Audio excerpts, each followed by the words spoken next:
కీర్తన గ్రంథం 56:8-9 అందరం కలిపి చదువుకుంటాం.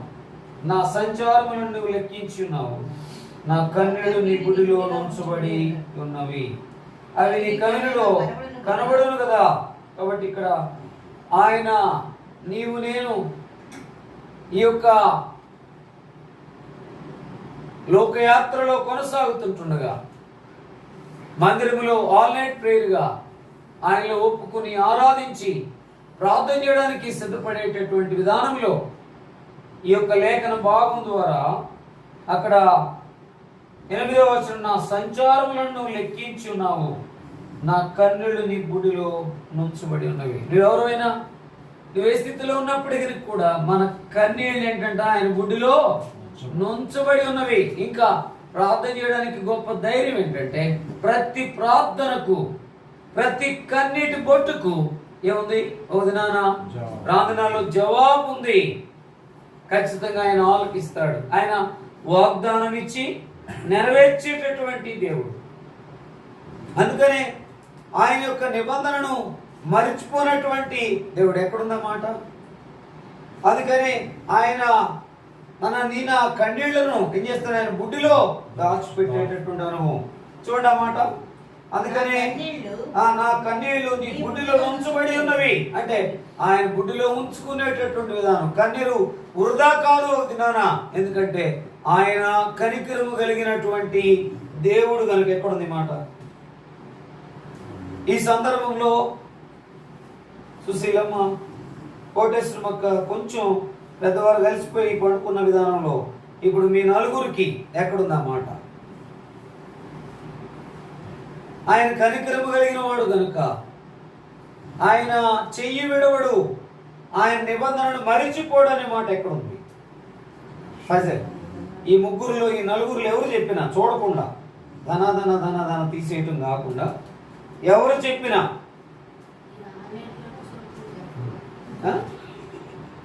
ఏంటది?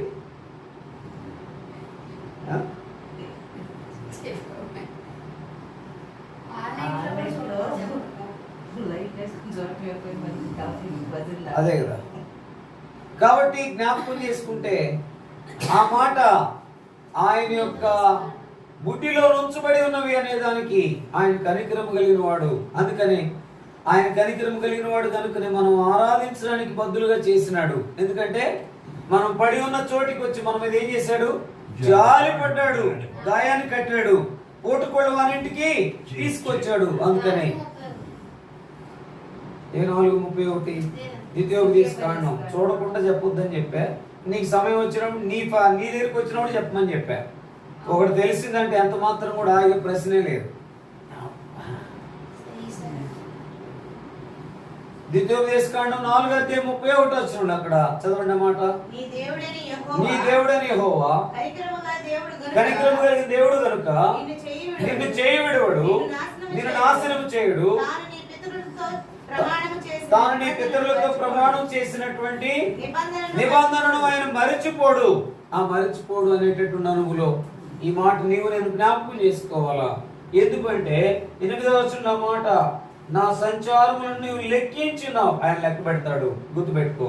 అంటే నేను ఎక్కడున్నా, ఎక్కడికి వెళుతున్నా, ఏ స్థలములో ఉన్నా, ఏం చేస్తున్నా, సంచారములను ఏం చేస్తాడు?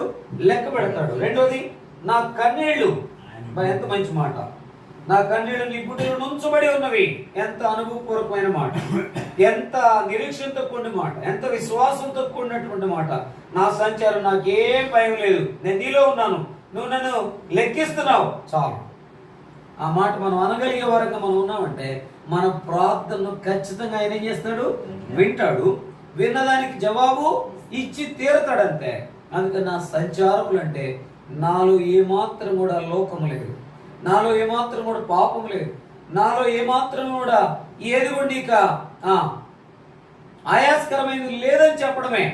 రెండోది, అందుకొరకే నేను కాచే కన్నీరు నీ బుడ్డిలో ఉందని చెప్పడమే.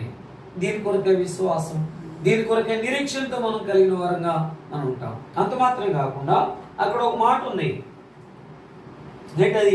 ఆ ప్రార్థన చేసినప్పుడు ఆ ప్రార్థనకు జవాబు, నేను మొరపెట్టు దినమున నా శత్రువులు వెనకకు తిరుగుదురు. కాబట్టి ప్రార్థనలో మొరపెట్టేటప్పుడు శత్రువులు ఏం చేస్తారంట? వెనుకకు తిరుగు. అందుకని అక్కడ ఒక మాట ఉంది, మూడో మాట, అవి నీ కవినిలో కనబడను కదా. అంటే కవినిలో కనబడను కదా అంటే పుస్తకములో ఒక రోజున నేను ఎంత ప్రార్థన చేశాను, ఏమడిగాను అనే దానికి జవాబు ఖచ్చితంగా కనబడు కదా. నేను మొరపెట్టు దినమున అనే మాట మంచి మాట. ఏ మాట? మొరపెట్టు దినమున శత్రువులు వెనుకకు తిరుగుదురు, దేవుడు నా పక్షంలో ఉన్నాడని నాకు తెలియను. కాబట్టి ప్రార్థనలో ఉన్నటువంటి గొప్ప ధైర్యం ఏంటంటే దేవుడు నా పక్షమున ఉన్నాడు కనుకే నేను మొరపెడుతున్నాను, ఉన్నాడు కనుకనే నా సంచారములన్నీ ఆయన లెక్క పెడుతున్నాడని నేను చెప్తా ఉన్నాను. దావీదు అంటున్నాడు, నా సంచారములన్నీ ఆయన లెక్క పెడుతున్నాడు. అందుకని ప్రియులారా, జ్ఞాపకం చేసుకుంటే ఆ యొక్క అనుభవంలో ఎక్కడ అసలు ఇది ఎక్కడ చేస్తున్నటువంటి ప్రార్థన చెప్పండి. అందుకని పైన అక్కడ చదవండి, పైన 56 మొదటి భాగంలో ప్రధాన గాయకునికి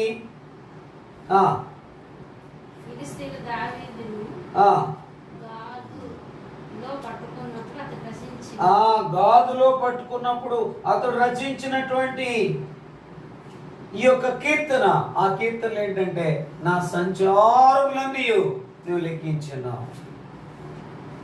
అందుకని దావీదు ఒక పాప విషయంలో తప్ప ఇంకెక్కడ కూడా దేవునికి ఆయాస్కరంగా లేడు. అందుకని నా సంచారములన్నీ లెక్కించావు. రెండోది, నేను కార్చినటువంటి ప్రతి కన్నీరు బొట్టును నువ్వు ఏం చేసావు? గుడిలో దాచి ఉంచావు. ఉంచబడి ఉన్నవి, దాచి ఉంచమనలేదు. కాబట్టి ఉంచబడి ఉన్నవి అనే మాట అక్కడ ఏంటంటే ఉంచుతావు వల్ల ఉంచబడి ఉన్నవి అంటే నేను కార్చే ప్రతి కన్నీరు ఏం కాదు, వ్యర్థము. అందుకనే వ్యర్థం కానటువంటి ఈ యొక్క కన్నీరు ప్రార్థన ఒక దినాన జవాబు పొందుకుంటాం. ఇది వ్యర్థము కాదు. అందుకని దేవుని బిడ్డలకు ఉన్నటువంటి గొప్ప ఆదరణ ఏంటంటే, ఆశీర్వాదం ఏంటంటే, గొప్ప ఆధిక్యత ఏంటంటే ఆయన దగ్గర చేస్తే ప్రార్థన ఆయన విని జవాబిస్తాడు. మెట్టుకు నిన్ను ఆయన సమయంలో నేను ఎక్కడ ఉంచాలో అక్కడ ఉంచుతాడు. నీకేమి ఇవ్వాలో అది ఇస్తాడు. నిన్ను ఎక్కడికి నడిపించాలో అక్కడికి నడిపిస్తాడు. అయితే నేను చెప్పాల్సింది దావీదు వలె నా సంచారములన్నీ లెక్కించి ఉన్నావు. ఎంత ధైర్యం కావాలి మాట చెప్పాలంటే, నా కన్నీళ్ళు నీ గుడ్డిలో నుంచబడి ఉన్నావంటే ఎంత ముందు నమ్మకం కావాలి. ప్రార్థనకు ఏముండాలంటే ముందు ప్రార్థన చేసేదానికి జవాబు వస్తుందనే ధైర్యం ఉండాలి. రెండోది నమ్మకం ఉండాలి. నా ప్రభు నాకు ఖచ్చితంగా ఒక దినాన్ని జవాబిస్తాడు. ఎందుకంటే నేను కార్చే కన్నీరు ఆయన గుడిలో ముంచబడి ఉన్నవి. అంత ఆయన కవిల్లో కనబడదు కదా, అంటే ఆయన పుస్తకంలో ఉంటాయి. అంటే ఆ పుస్తకంలో ఉన్నప్పుడు నా పలానా పేరు తీస్తే వీళ్ళకి ఏం కావాలో చేసిన ప్రార్థన బట్టి తీసి ఓపెన్ చేసి ఏం చేస్తాడంట, కావలసిన వాటిని ఇస్తాడు. ముందు కవిల్లో కనబడును కదా అనేటటువంటి మాట. అంటే అంత గొప్ప నిరీక్షణతో కూడినటువంటిదిగా మన ప్రార్థన ఉండాలి. ఆ ప్రార్థన ఉన్నప్పుడు అందుకనే కీర్తన 141 అధ్యాయం మొదటి 2 వచనాలు చదవండి. కీర్తన 141 అధ్యాయం మొదటి 2 వచనాలు త్వరగా. యెహోవా నేను నీకు మొరపెట్టుచున్నాను, అంతే మొరపెట్టుచున్నాను, నా యొద్దకు త్వరపడి రమ్ము. నేను నీకు మొరపెట్టగా నా మాటకు చెవియొగ్గుము. నా ప్రార్థన ధూపములను నేను చేతులెత్తుట సాయంకాలపు నైవేద్యములను నీ దృష్టికి అంగీకారములగును గాక. చదవండి. యెహోవా నా నోటికి కావలించుము, నా పెదవుల ద్వారమునకు కాపుపెట్టుము. పాపము చేయు వారితో కూడా నేను దుర్నీతి కార్యములలో చొరబడకుండాట్లు నా మనస్సు దుష్కార్యములకు తిరగనీయకుము. వారి రుచిగల పదార్థములు తినకయుందునుగాక. ఎంత ప్రాముఖ్యమైనటువంటి కీర్తన అంటే ఈ కీర్తన ప్రార్థన చేసే వారికి, జవాబు పొందుకోవాలనే ఆశ కలిగిన వారికి ఈ యొక్క కీర్తన ఎంతో ప్రాముఖ్యము. ఎందుకు ప్రాముఖ్యం రమేష్ బ్రదర్? ఎందుకు ప్రాముఖ్యం? యెహోవా నేను నీకు మొరపెట్టుచున్నాను, నా యొద్దకు త్వరపడి రమ్ము. ఇక్కడ కూడా అంటున్నాడు, నేను మొరపెడుతున్నాను, నా యొద్దకు త్వరగా రా. రెండోది, నేను మొరపెట్టగా నా మాటకు చెవియొక్కము, నా ప్రార్థన ధూపములను, నేను చేతులెత్తుట సాయంకాలం నైవేద్యములను నీ దృష్టికి అంగీకారములగును గాక. యెహోవా నా నోటికి కావలించుము, నా పెదవుల ద్వారమునకు కాపెట్టుము. పాపము చేయు వారితో కూడా నేను దుర్నీతి కార్యములో చొరబడుకున్నట్లు నా మనసు దుష్కార్యములకు తిరగనీయకుము.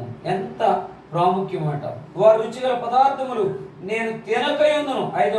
ఐదవ వచనం, నీతిమంతులు నన్ను కొట్టుట నాకు ఉపకారము, వారు నన్ను గద్దించి నాకు తైలాభిషేకము, నేను అట్టి అభిషేకమును త్రోసివేయకుందును గాక. వారి దుష్టిక్రియలను చూచి నేను తప్పక ప్రార్థన చేయించున్నాను. ఇది ప్రపంచంలో ఉన్న ప్రార్థన చేసే ప్రతి ఒక్కరికి ఎంతో ప్రాముఖ్యమైన అధ్యాయం అని నేను అంటాను. అందుకని దేవుని దగ్గరికి వచ్చినప్పుడు, మనం మొరపెట్టినప్పుడు త్వరపడి రమ్ము, చెవియొక్కమనేటటువంటి అనుగులో మనం నిలిచి ఉన్నాము అంటే అక్కడ ఏమాత్రం కూడా పాపంలోనికి వెళ్లకుండా, పాపం చేయకుండా నా నోటికి కావలి పెట్టుము,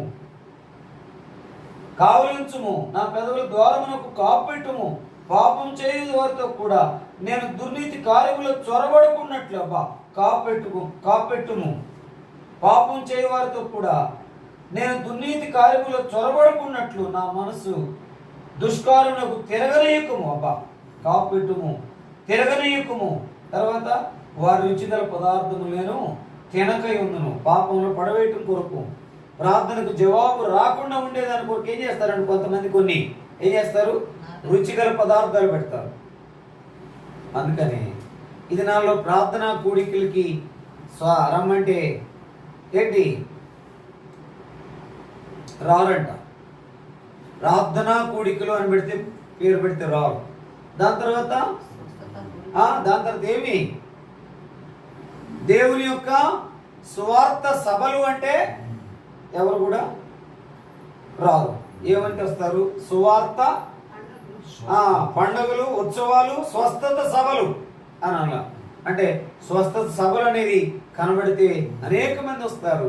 అయితే ఏ మాత్రం కూడా వారి రుచిగల పదార్థములు తినకయుందును గాక. ఎంత మంచి మాట. నిజంగా ఈ యొక్క మాటలో ఒక సందర్భంలో చెప్తున్నాను నేను ఓపెన్గానే. రాజేష్ గుర్తుకొచ్చాడు. సిద్ధపడతాను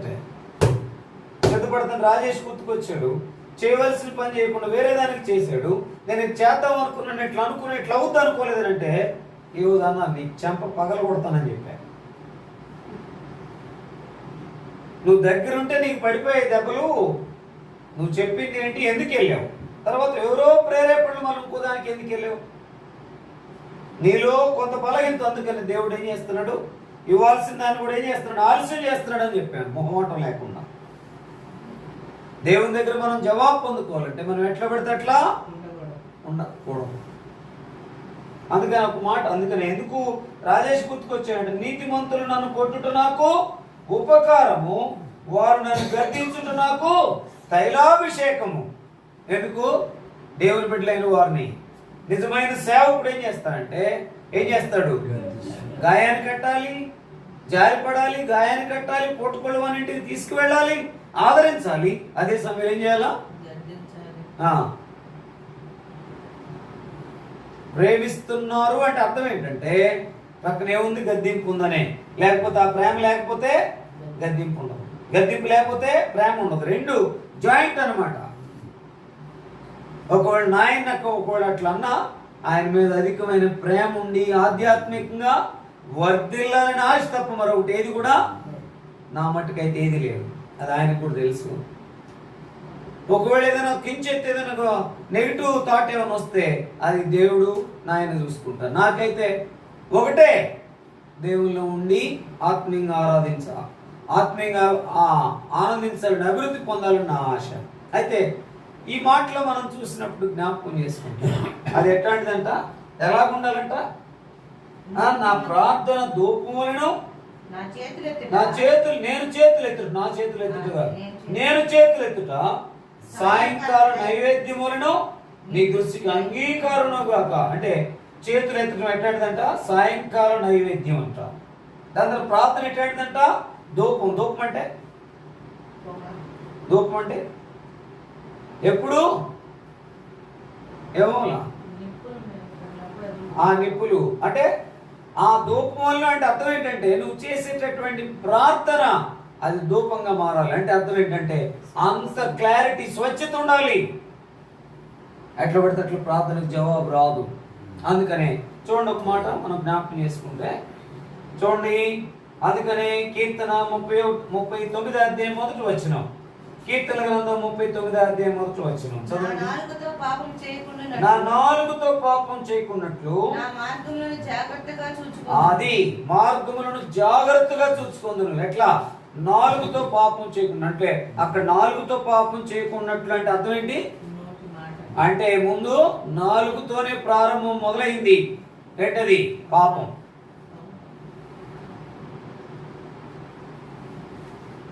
నోటితోనే ప్రారంభమైంది. అందుకు నాలుక. అందుకనే నాలుకను మాత్రం జాగ్రత్తగా పెట్టుకోకపోతే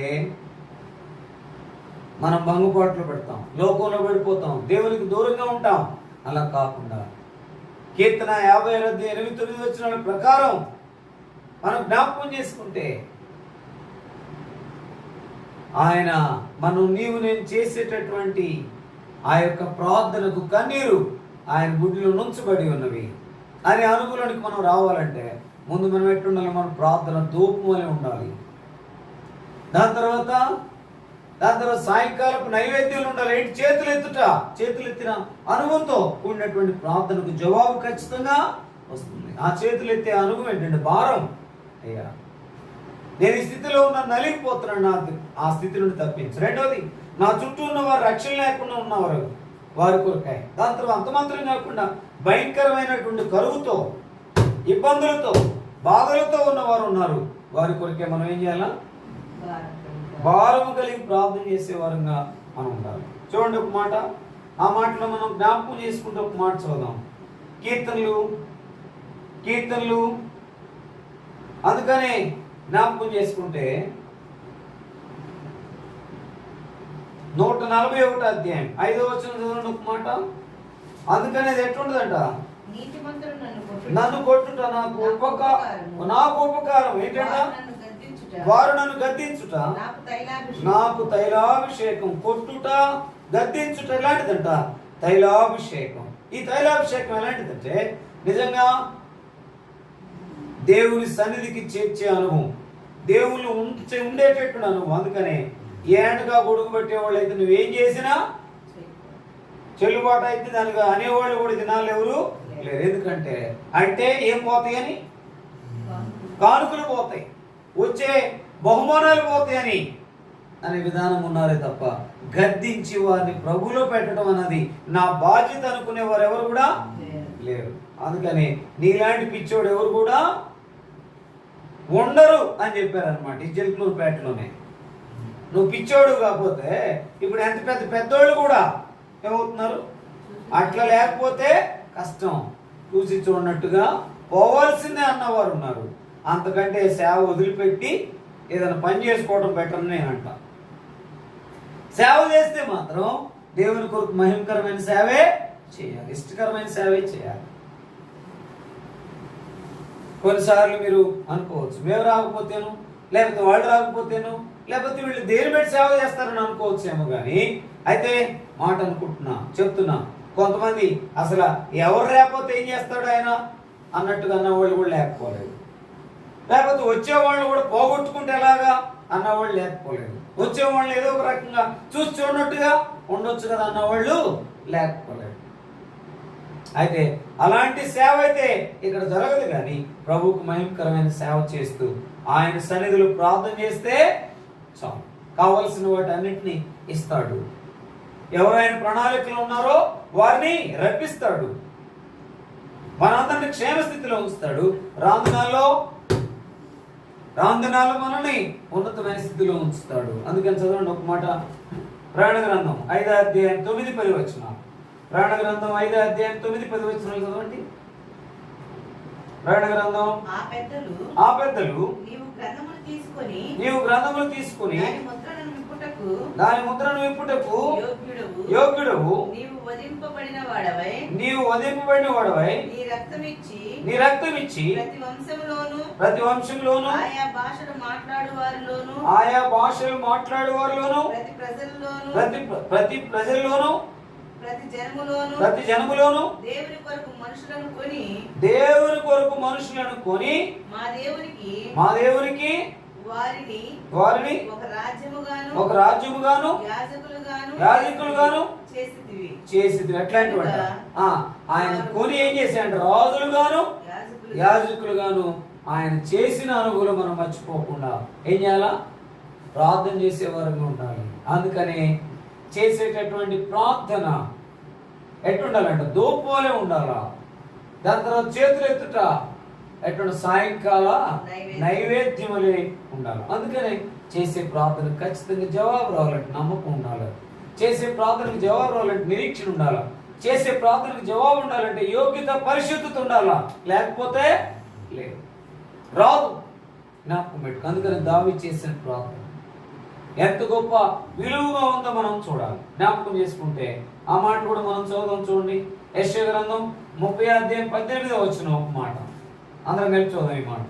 యెషయా గ్రంథం 30:18.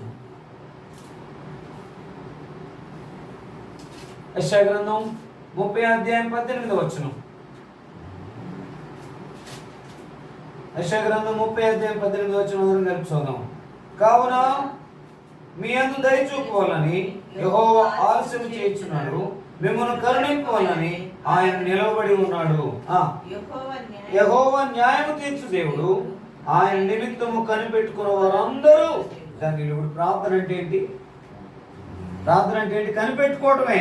దేని కొరకు ఆయన ఇస్తాడు? నన్ను ఈ స్థితిలో ఉంచుతాడు, నాకు కావాల్సింది ఇచ్చి తీరుతాడు, నాకు ఇచ్చినటువంటి గొప్ప ఆధిక్యత ఆయనలో నాకు సమాధానం ఇస్తాడు. అందుకని ఆయన జాలి కలిగిన దేవుడు గనక ఆ చోటికి వచ్చి జాలిపడి గాయమును కట్టి కొట్టుకోవడం ఇంటికి తీసుకువెళ్ళిన అనుభవంలో నీకు నాకు ప్రార్థన అనేది ఎంతో అవసరం. ఈ ప్రార్థన చేయటం అనేది కీర్తన 56:8-9 ఆ విలువైన మాట మనం జ్ఞాపకం చేసుకుని ప్రార్థనలోకి ప్రవేశిస్తాం. కీర్తన 56:8 నా సంచారములు లెక్కించున్నావు అంటే ఈ లెక్కించున్నావు అనేటటువంటి అనుగుణకు వచ్చామంటే, దావీదు వలె చెప్పామంటే ప్రార్థనకి ఏమొచ్చినట్టు? జవాబు వచ్చినట్టు. రెండో మాట. దాని తర్వాత నా కన్నీళ్ళు నీ గుడ్లో నుంచబడి ఉన్నవి, ధైర్యంతో కూడిన మాట. మూడో మాట, అవి నీ కవిలో కనబడరు కదా అంటే నువ్వే చూస్తావు కదా. చూసిన వాడు నాకు జవాబు ఇవ్వకుండా ఉంటావా? నువ్వే ఇస్తావు అంతే. చాలాసార్లు ఏమంటారంటే నువ్వు అట్లా అంటావు కానీ నువ్వే ఇస్తావు. డ్యూటీ అంటది అట్లా అంటావు కానీ డాడీ అన్ని నువ్వే తెస్తావు అంటావు. అట్లానే దేవుడు చూసినప్పుడు నా బిడ్డ నా కొరకాయ ఇంత రీతిగా శ్రమలు, కష్టములు, నష్టములు, ఇరుకులు, ఇబ్బందులు నా కొరకు నిల్చుంటే నా బిడ్డ యొక్క కోరిక నేను తీర్చనా, ఇవ్వనా, అలాగే ఉంచుతానా? అందుకని ఆయన ఆదరించేటటువంటి దేవుడు. ఎక్కడుందన్నమాట? ఒకరి తల్లి వాడిని ఆదరించినట్లుగా నేను వాడిని ఆదరించుదును. ఎక్కడుంది? యెషయా గ్రంథం 60 అధ్యాయం.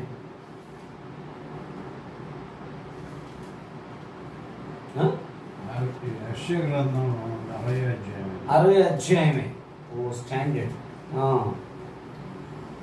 యెషయా గ్రంథం 66 అధ్యాయం 13 యెషయా చదవమా మాట. ఒకరి తల్లి వాడిని ఆదరించినట్లు నేను మిమ్మల్ని ఆదరించుదును. యెరూషలేములోనే మీరు ఆదరించబడదు. యెరూషలేము నుండి యెరికోకు వచ్చిన ఆ యొక్క మార్గంలో పడి ఉన్న స్థితిని చూసి మరలా యెరూషలేము తీసుకువెళ్ళాలని ఏం చేశాడు? ఆ చోటికి వచ్చి గాయాన్ని కట్టి పోటుకోళ్ళ వారి ఇంటికి తీసుకొచ్చిన అనుభవం మర్చిపోవద్దు. ఈ పోటుకోళ్ళ వారి ఇంటిలో ఏం చేయాలి? ఎక్కువగా ప్రార్థన ఎట్టుండాలంట? ధూపములను నా చేతులు ఎత్తుట సాయంకాలపు నైవేద్యం వల్ల ఉంటే ఇక నేను అంటాను జవాబు రాకేం చేస్తుంది? ఏం చేస్తాడు? తీర్చకేం చేస్తాడు? నీకు ఆరోగ్యం కావాలంటే ఆరోగ్యం ఇస్తాడు, ఆనందం కావాలంటే ఆనందం ఇస్తాడు, దాని తర్వాత ఆదరణ కావాలంటే ఆదరణ ఇస్తాడు, ఆశీర్వాదం కావాలంటే ఆశీర్వాదం ఇస్తాడు. అయితే వీటన్నిటిలో దావీదు వలె ధైర్యంగా చెప్పాలి, నా సంచారములన్నీ లెక్కింపబడి ఉన్నవి అని. ఆ చెప్పిన మాటలు మనం తప్పకుండా ప్రార్థనలో మనం జవాబు పొందుకుంటాం. అందుకని ప్రాముఖ్యంగా ప్రార్థనలే ఉండాలంటే నేను నీలో ఉన్నాను అనాలి. నీలో ఉన్నాను అంటే ప్రార్థనలో ఉన్న మాట ఏంటంటే నిన్నే నమ్ముకున్నాను అనే మాట ఉండాలి. అంత మాత్రం కాకుండా మన జీవితంలో నీ దగ్గర మాత్రమే నిన్ను నమ్మేం చేస్తున్నాను, అర్థిస్తున్నాను. ప్రార్థనలో ప్రాధేయపడుతున్నా. దాని తర్వాత ప్రార్థనలో నిన్నే నమ్ముకుని ఏం చేస్తున్నాను, అర్థిస్తున్నా. నమ్మి ఏం చేస్తున్నాను, నమ్మకంతో నీవు ఇస్తానని ఎదురు చూస్తున్నా. చూసేవారికి ప్రార్థన అనే అనుభూలో జవాబు, ప్రార్థన అనే అనుభూలో జయము, ప్రార్థన అనే అనుభూలో ధైర్యము, ప్రార్థన అనే అనుభూలో ఏంటి, నిజమైన నిరీక్షణతో కూడినటువంటి అనుభవం, ఆశీర్వాదము కలుగుతుంది. అందుకనే ఆయన మనల్ని ఆశీర్వదించాడు. ఆశీర్వాదంలో నిలిచేదాని కొరకై ఎక్కువగా మనం ఏం చేయాలా, ప్రార్థన చేయాలా. ఆ ప్రార్థన చేయడానికి ప్రియ ప్రభువారు మనకు సహాయము చేయండి.